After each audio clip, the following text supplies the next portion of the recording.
আসসালামু আলাইকুম প্রিয় বন্ধুরা, আশা করি আপনারা সবাই ভালো আছেন।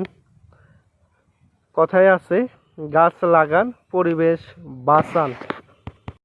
তাই আমার নিজ বাড়ির আঙিনায় দুইটি গাছ রোপণ করছি, একটি জলপাই আর একটি বেদেনা চারা।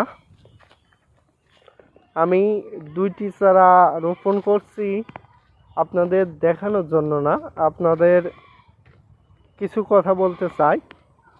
বর্তমানে আমরা দেখতে পাই আমাদের দেশে গরমের সময় প্রচুর পরিমাণ তাপদাহের মধ্যে যায়।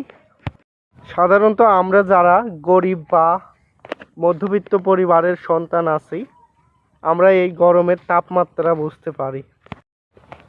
এর কারণ গরমের সময় আসলেই বর্তমানে 42-43 ডিগ্রি তাপমাত্রা দিনে এবং রাতে 36-37 ডিগ্রি তাপমাত্রা থাকে। সুতরাং এই তাপমাত্রায় বসবাস করার অযোগ্য এবং উপযোগী মনে হয়ে যায়। সারাদিন খাটাখাটনির পরে রাতে ঘুমটুকুও ভালোভাবে করতে পারি না। তাই সুতরাং আমরা আমাদের বাড়ির আশেপাশে আমাদের নিজ জমিতে যখন সুযোগ পাবো আমরা বৃক্ষরোপণ করব এবং পরিবেশের ভারসাম্য রক্ষা করব। সবাই ভালো থাকেন। আল্লাহ হাফেজ।